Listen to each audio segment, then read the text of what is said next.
ಇವತ್ತಿನ ಈ ಒಂದು ಪ್ರತಿಭಟನೆಯಲ್ಲಿ ಪಕ್ಷದ ಎಲ್ಲ ಘಟಕದ ಅಧ್ಯಕ್ಷರುಗಳು, ಮಾಜಿ ಮಹಾನಗರ ಪಾಲಿಕೆ ಸದಸ್ಯರು, ಎಲ್ಲ ನಮ್ಮ ಮಹಿಳಾ ಮುಖಂಡರುಗಳು, ಮಹಿಳಾ ಅಧ್ಯಕ್ಷರ ಆದಿಯಾಗಿ ಎಲ್ಲ 28 ವಿಧಾನಸಭಾ ಕ್ಷೇತ್ರದ ಅಧ್ಯಕ್ಷಗಳು, ನಮ್ಮ ಪಾರ್ಲಿಮೆಂಟ್ ಕ್ಷೇತ್ರದ ಅಧ್ಯಕ್ಷಗಳು ಹಾಗೂ ವಿಶೇಷವಾಗಿ ಈ ಒಂದು ಪ್ರತಿಭಟನೆಗೆ ನಮ್ಮ ಮಾಧ್ಯಮದ ಸ್ನೇಹಿತರಿಗೆ ಮೊದಲನೇದಾಗಿ ಅವರಿಗೆ ಪಕ್ಷದ ವತಿಯಿಂದ ಸ್ವಾಗತವನ್ನು ಕೋರಿ, ಏನಿವತ್ತು ನಾವು ಈ ಒಂದು ಬೆಂಗಳೂರು ಮಹಾನಗರ ವತಿಯಿಂದ ಈ ಪ್ರತಿಭಟನೆ ಹಮ್ಮಿಕೊಂಡಿದ್ದೀರಿ. ಈ ಪ್ರತಿಭಟನೆಯ ಉದ್ದೇಶ, ಈ ರಾಜ್ಯ ಸರ್ಕಾರ ಬಂದು, ಕಾಂಗ್ರೆಸ್ ನೇತೃತ್ವದ ರಾಜ್ಯ ಸರ್ಕಾರ ಬಂದು 2 ವರ್ಷ ಪೂರೈಸಿದ್ದಾರೆ. 2 ವರ್ಷದಿಂದ ಬರೀ ಭ್ರಷ್ಟಾಚಾರದಲ್ಲಿ ಮುಳುಗೋಗಿದ್ದಾರೆ. ಬರೀ ಹೇಳಲಿಕ್ಕೆ ನಾವು ಜನರ ಪರ ಅಂತ ಹೇಳ್ತಾರೆ. ಆದ್ರೆ ಈ ಸರ್ಕಾರ ಬಂದಾಗಿನಿಂದ ಮಾಡಿರ್ತಕ್ಕಂಥದ್ದು ಎಲ್ಲ ಜನ ವಿರೋಧಿ ನೀತಿ. ಮಾನ್ಯ ಮುಖ್ಯಮಂತ್ರಿಗಳು ಹೇಳ್ತಾರೆ, ಕಟ್ಟ ಕಡೆ ವ್ಯಕ್ತಿಗೆ ಅಧಿಕಾರ ಕೊಟ್ಟು ಬಿಡ್ತಾರೆ ಅಂತೇಳಿ. ನಾನು ಒಬ್ಬ ಹಿಂದುಳಿದ ನಾಯಕ ಅಂತ ಹೇಳ್ತಾರೆ. ಮೊನ್ನೆ ಕಾಲ್ ತುಳಿಸಿದ ಪ್ರಕರಣ ಆಯ್ತಲ್ಲ, ಮಾನ್ಯ ಮುಖ್ಯಮಂತ್ರಿಗಳು ಹಿಂದುಳಿದ ವರ್ಗದ ನಾಯಕರು, ಹಿಂದುಳಿದ ವರ್ಗದವ್ರ ಬಗ್ಗೆ ಎಷ್ಟು ಪ್ರೀತಿ ಇದೆ ಅಂತ ಹೇಳಿ ಎಲ್ರಿಗೂ ಸಹ ಗೊತ್ತಾಗಿದೆ. ಇಡೀ ಇತಿಹಾಸದಲ್ಲಿ ಪೊಲೀಸ್ ಕಮಿಷನರ್, ಒಬ್ಬ ಹಿರಿಯ ಪೊಲೀಸ್ ಅಧಿಕಾರಿಗೆ, ಅದು ಎಲ್ಲ ಹಿಂದುಳಿದ ವರ್ಗದವರಿಗೆ ಅನ್ಯಾಯ ಮಾಡಿದ ಯಾರಪ್ಪ ಅಂತಂದ್ರೆ ಇದೇ ಹಿಂದುಳಿದ ವರ್ಗದ ನಾಯಕರಾಗಿರ್ತಕ್ಕಂಥ ಮುಖ್ಯಮಂತ್ರಿಗಳು. ಅನ್ಯಾಯ ಮಾಡಿದ್ಯಾರು? ಇದೇ ಮುಖ್ಯಮಂತ್ರಿಗಳು. ಆದ್ರೆ ಇಡೀ ರಾಜ್ಯದ ಇತಿಹಾಸದಲ್ಲಿ ಯಾರಾದ್ರೂ ಒಬ್ಬ ಪೊಲೀಸ್ ಅಧಿಕಾರಿ ಸಸ್ಪೆಂಡ್ ಆದ್ರೆ ಜನರು ಅವ್ರ ಪರವಾಗಿ ನಿಂತು ಸೋಷಿಯಲ್ ಮೀಡಿಯಾದಲ್ಲಿರ್ಬೋದು ಅಥವಾ ವೈಯಕ್ತಿಕವಾಗಿರ್ಬೋದು, ಮಾಧ್ಯಮಗಳ ಮುಖಾಂತರ ಇರ್ಬೋದು, ರಾಜಾರೋಷವಾಗಿ ಸರ್ಕಾರನ ಕ್ಯಾಕರಿಸಿ ಚೀತು ಅಂತ ಉಗಿದ್ರು. ಆವಾಗೂ ಸಹ ಇವರಿಗೆ ನಾಚಿಕೆ ಮಾನ ಮರ್ಯಾದೆ ಏನೂ ಆಗ್ಲಿಲ್ಲ. ಆದ್ರೆ ಜನರ ಒತ್ತಡಕ್ಕೆ ಮಣಿದು 1 ತಿಂಗಳು ಆದ ನಂತರ ಅವ್ರನ್ನ ಸಸ್ಪೆನ್ಷನ್ ರಿವೋಕ್ ಮಾಡಿದ್ರು. ಅದು ಒಂದು ಭಾಗ. ಎರಡನೇ ಭಾಗ, ಈ ರಾಜ್ಯದಲ್ಲಿ ಒಬ್ಬ ಬುದ್ಧಿವಂತರು, ಹಿರಿಯ ರಾಜಕಾರಣಿ, ನಮ್ಮ ಪಕ್ಷದಲ್ಲೇ ಬೆಳೆದು ಹೋದ್ರು, ಕೃಷಿ ಮಂತ್ರಿಗಳು ಚಲುವರಾಯಸ್ವಾಮಿರವರು. ಅವರು ಇವತ್ತು ನೋಡಿದೆ, ಪತ್ರಿಕಾ ಹೇಳಿಕೆಯನ್ನು ನೋಡಿದ್ದೀನಿ. ಈಗ ಅವರ ಎಲ್ಲ ಇಲಾಖೆಗಳಲ್ಲೂ ಸಹ ಒಂದೊಂದು ವಿಂಗ್ ಮಾಡಿಬಿಟ್ಟಿದಾರಂತೆ. ಅವರೀಗ ಪರಿಶೀಲನೆ ಮಾಡ್ತಾ ಇದ್ದಾರಂತೆ. ಇವ್ರ ಯೋಗ್ಯತೆಗೆ ಇಷ್ಟು ಬೆಂಕಿ ಹಾಕ, ಇವ್ರಿಗೇನಾದ್ರೂ ಕನಿಷ್ಠ ಪರಿಜ್ಞಾನ ಇದ್ರೆ ಮಾನ್ಯ ಮುಖ್ಯಮಂತ್ರಿಗಳು, ಉಪಮುಖ್ಯಮಂತ್ರಿಗಳು, ಮಂಡ್ಯದ ಉಸ್ತುವಾರಿ ಸಚಿವರು KRS ಹೋಗಿ ಪ್ರತಿ ಬಾರಿನೂ ಬಾಗಿನ ಕೊಟ್ಟಿದ್ದೆ. ಬಾಗಿನ ಕೊಟ್ಟು ಅವ್ರಿಗೆಲ್ಲ ಗೊತ್ತಿದೆ ಈ ವರ್ಷ ಈ ರಾಜ್ಯದಲ್ಲಿ ಬಹಳ ಚೆನ್ನಾಗಿ ಮಳೆ ಆಗ್ತಾ ಇದೆ ಅಂತೇಳಿ. ಅದಕ್ಕೆ ಪೂರ್ವ ಸಿದ್ಧತೆ ಮಾಡ್ಕೊಳ್ಬೇಕಾಗಿತ್ತು. ಇವರು ಏನಪ್ಪಾ ಅಂತಂದ್ರೆ ಅಗತ್ಯ ಇರತಕ್ಕಂತ ರಸಗೊಬ್ಬರವನ್ನ ರಾಜ್ಯದ ರೈತರಿಗೆ ಪೂರೈಸಬೇಕಾಗಿರ್ತಕ್ಕಂಥದ್ದು ಈ ರಾಜ್ಯ ಸರ್ಕಾರದ ಹೊಣೆಗಾರಿಕೆ. ಆದ್ರೆ ಇದುವರೆಗೂ ಸಹ ರಾಜ್ಯದ ರೈತರು ಬೀದಿಯಲ್ಲಿ ಹೋರಾಟ ಮಾಡ್ತಾ ಇದ್ದಾರೆ. ಬೀದಿಯಲ್ಲೂ ಸಹ ಹೋರಾಟ ಮಾಡ್ತಾ ಇದ್ದಾರೆ. ಇದುವರೆಗೂ ರಸಗೊಬ್ಬರ ಪೂರೈಸಲಿಕ್ಕೆ ಈ ಸರ್ಕಾರಕ್ಕೆ ಆಗ್ಲಿಲ್ಲ.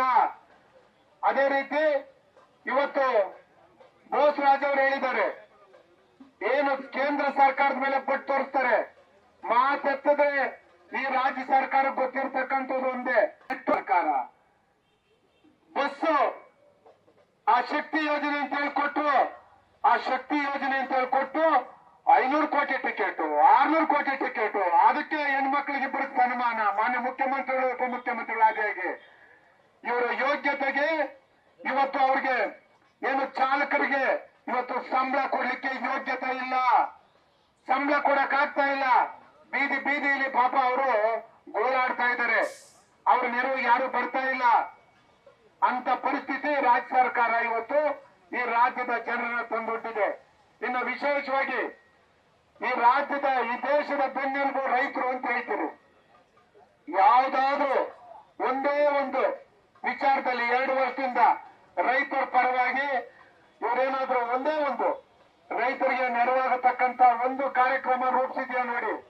ಬರೀ ವಿಧಾನಸೌಧ ಬ್ಯಾಂಕೆಟ್ ಹಾಲಲ್ಲಿ ಯಾವುದೋ ಒಂದು ಕಾರ್ಯಕ್ರಮ ಮಾಡ್ತೀನಿ ಅಂತ ಹೇಳಿ ಏನ್ ದೊಡ್ಡ ಸಾಧನೆ ಮಾಡಿದ್ದೀನಿ ಅಂತ ಹೇಳಿ ಈ ರಾಜ್ಯದ ಇತಿಹಾಸದಲ್ಲಿ ಬರೀ ಈ ಸರ್ಕಾರದಲ್ಲಿ ಇರ್ತಕ್ಕಂಥದ್ದು ಒಂದು ಕುರ್ಚಿಗೋಸ್ಕರ ಇನ್ನೊಬ್ರು ಕುರ್ಚಿನ ಇನ್ನೊಬ್ರು ಯಾವ ರೀತಿ ಖಾಲಿ ಮಾಡಿಸ್ಬೇಕು ಅಂತ ಹೇಳಿ ಯುದ್ಧ ನಡೀತಾ ಇದೆ ಹೊರತಾಗಿ ರಾಜ್ಯದ ರೈತರ ಪರವಾಗಲಿ, ಈ ರಾಜ್ಯದ ಮಹಿಳೆಯರ ಪರವಾಗಲಿ, ಈ ರಾಜ್ಯದ ಯುವಕರ ಪರವಾಗಲಿ ಯಾರೊಬ್ಬರು ಈ ರಾಜ್ಯ ಸರ್ಕಾರದ ಮಂತ್ರಿಗಳಿಗೆ ಕಾಳಜಿ ಇಲ್ಲ. ಆ ಇನ್ನೊಬ್ಬ ಮಹಾನ್ ಬುದ್ಧಿವಂತ ಇದ್ದಾರೆ ಸಂತೋಷ್ ನಾಡ್, ಮಾತೆತ್ತಿದ್ರೆ ಈ ದೇಶದಲ್ಲಿ ನನಗಿಂತ ಬುದ್ಧಿವಂತ ಯಾರು ಇಲ್ಲ ಅಂತ ಮಾತನಾಡ್ತಾರೆ. ಆದ್ರೆ ಇದುವರೆಗೂ ಅವ್ರ ಇಲಾಖೆಯಲ್ಲಿ ಆಗಿರ್ತಕ್ಕಂಥ ಭ್ರಷ್ಟಾಚಾರದ ಬಗ್ಗೆ ಯಾರಾದ್ರೂ ಮಾತಾಡಿದ್ರೆ, ಆ ವ್ಯಕ್ತಿನ ಯಾರಾದ್ರೂ ಮಾಧ್ಯಮದವ್ರು ಕೇಳಿದ್ರೆ ಬಹಳ ಚೆನ್ನಾಗಿ ಮಾತನಾಡೋದ್ ಕಲ್ತಿದ್ದಾರೆ. ಆದ್ರೆ ಅವ್ರ ಇಲಾಖೆ ಬಗ್ಗೆ ಮಾತನಾಡೋದಿಲ್ಲ. ಇನ್ ಕೇಂದ್ರದ ಮಂತ್ರಿಗಳ ಬಗ್ಗೆ ಮಾತನಾಡ್ತಾರೆ, ಬೇರೆ ಇಲಾಖೆಗಳ ಬಗ್ಗೆ ಮಾತನಾಡ್ತಾರೆ, ಈ ರಾಜ್ಯದ ಎಲ್ಲರ ಬಗ್ಗೆ ಮಾತನಾಡ್ತಾರೆ, ದೇಶದ ರಾಜಕಾರಣದ ಬಗ್ಗೆ ಬಹಳ ಹೆಚ್ಚು ಟೀಕೆ ಮಾಡ್ತಾರೆ. ಆದ್ರೆ ಅವ್ರ ಇಲಾಖೆ ಇದುವರೆಗೂ ಸಹ ಶೂನ್ಯ. ಅದೊಂದಾಯ್ತು. ವಿಶೇಷವಾಗಿ ಮಾಧ್ಯಮದ ಸ್ನೇಹಿತರು ತಾವೆಲ್ಲ ಗಮನಿಸ್ತಾ ಇದ್ದೀರಿ, ಬೆಂಗಳೂರು ಮಹಾನಗರದಲ್ಲಿ ಇಲ್ಲದೆ ಇರ್ತಕ್ಕಂಥ ಖಾತಾ ಅಂತ ಇದೆ, ಇಲ್ಲದೆ ಇರ್ತಕ್ಕಂಥ ಎ ಮತ್ತು ಬಿ ಅಂತ ಹೇಳಿ ರಾಜ್ಯದ ಒಬ್ಬ ಏನು ನಮ್ಮ ಉಪಮುಖ್ಯಮಂತ್ರಿಗಳು ಮುಖ್ಯಮಂತ್ರಿಗಳು ಆದಿಯಾಗಿ ವಿಶೇಷವಾಗಿ ಕಾನೂನು ಸಚಿವರು ಎಚ್ ಕೆ ಪಾಟೀಲ್ ಸಾರಿಗೆ ನಾನು ಕೇಳಲಿಕ್ಕೆ ಇಷ್ಟಪಡ್ತೀನಿ. ರಾಜ್ಯದ ಇತಿಹಾಸದಲ್ಲಿ ಯಾವುದೇ ಒಂದು ಖಾತಾ ಅಂತ ಇದೆ, ಎ ಮತ್ತು ಬಿ ಅಂತ ಇಲ್ಲವೇ ಇಲ್ಲ. ಎ ರಿಜಿಸ್ಟರ್ ಬಿ ರಿಜಿಸ್ಟರ್ ಅಂತಿದೆ.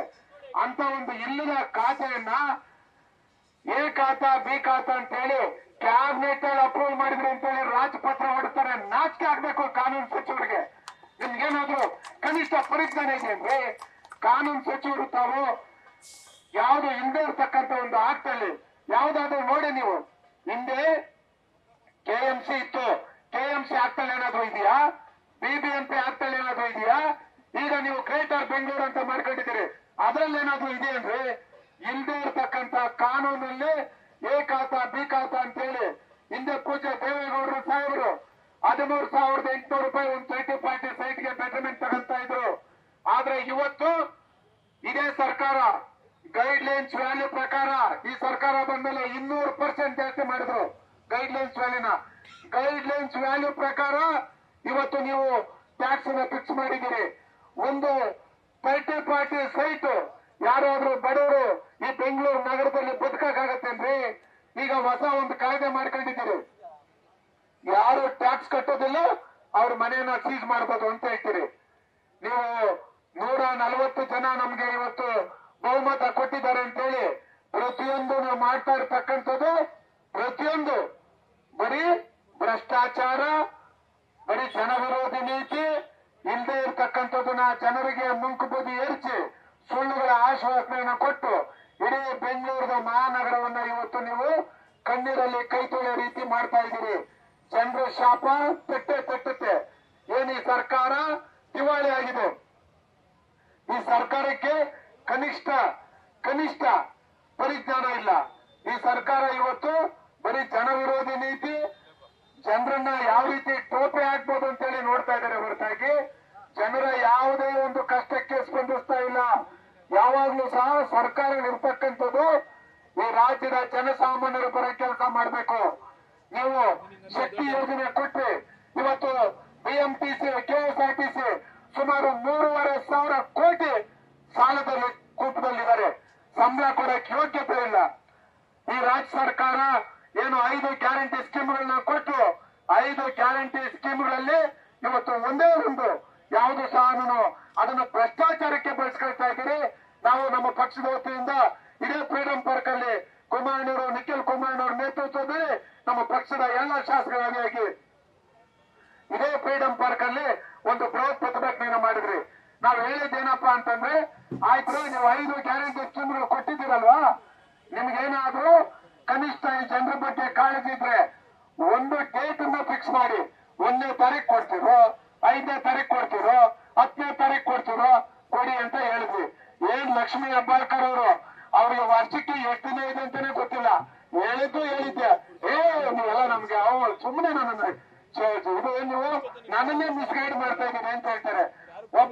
ರಾಜ್ಯದ ಮಂತ್ರಿಗಳು ವರ್ಷದಲ್ಲಿ 365 ದಿವಸ ಇದೆಯೋ 300 ದಿನ ಇದೆಯೋ ನೀವೇ ಹೇಳಿ ಅಂತ ಹೇಳ್ಬಿಟ್ಟು ಪ್ರತಿಯೊಬ್ಬರಿಗೂ ಸಹ ನಾನು ಅಲ್ಲಿ ಇರ್ತಕ್ಕಂಥವ್ರಿಗೆ ಯಾಮಾರ್ಥ ಕೆಲಸ ಮಾಡಿರೋ ಹೊರತಾಗಿ ಒಬ್ಬ ರಾಜ್ಯದ ಮಂತ್ರಿಗೆ ವರ್ಷದಲ್ಲಿ 365 ದಿವಸ ಅಂತ ಹೇಳಲಿಕ್ಕೆ ಬರ್ಲಿಲ್ಲ. ಅವರು ಹೇಳಿದ್ದೆ ಬರ ತಿಂಗಳು ಕ್ಲಿಯರು, ಬರ ವಾರ ಕ್ಲಿಯರು, ನೆಕ್ಸ್ಟ್ ಮಂತ್ ಕ್ಲಿಯರು ಎಲ್ಲ ಹಾಕ್ಬಿಡ್ತೀರಂತ. ಯಾಕೆ ಹಾಕಿಲ್ಲ ಅಂತಂದ್ರೆ ಇನ್ನು ಯಾವ್ದು ಚುನಾವಣೆ ಬರ್ಲಿಲ್ಲ. ಚುನಾವಣೆ ಬಂದಾಗ ಹಾಕ್ತಾರೆ. ಅದು ಚುನಾವಣೆ ಬಂದಾಗ ಇಡೀ ರಾಜ್ಯದ ಎಲ್ಲ ಮಹಿಳೆಯರಿಗೂ ಹಾಕಲ್ಲ. ಆ ಡಿಸ್ಟಿಕ್ ಅಲ್ಲಿ ಯಾವ್ದಾದ್ರು ಒಂದು ಚುನಾವಣೆ ಬಂದ್ರೆ ಆ ಜಿಲ್ಲೆಯಲ್ಲಿ ಮಾತ್ರ ಹಣನ ಹಾಕ್ತಾರೆ.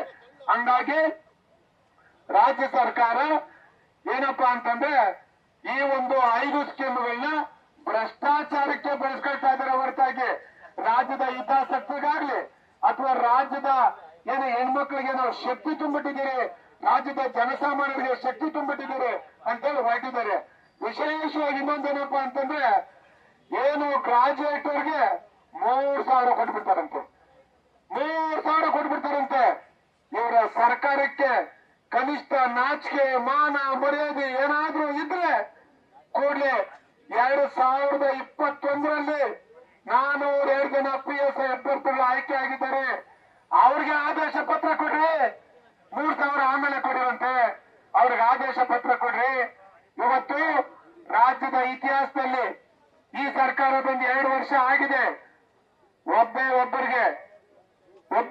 ಯುವಕನಿಗೆ ಉದ್ಯೋಗ ಕೊಡ್ಲಿಕ್ಕೆ ಯೋಗ್ಯತೆ ಇಲ್ಲ. ಇವ್ರಿಗೆ ಉದ್ಯೋಗ ಕೊಡ್ಲಿಕ್ಕೆ ಯೋಗ್ಯತೆ ಇಲ್ಲ. ಅಲ್ಲಿ KS ಅಲ್ಲಿ ನೋಡ್ತಾ ಇದ್ದೀರಿ ಎಲ್ಲವರ. ನ್ಯೂಸ್ ಫಸ್ಟ್ ನಿರ್ಭೀತಿಯಿಂದ ನಿಮ್ಮ ಪರವಾಗಿ.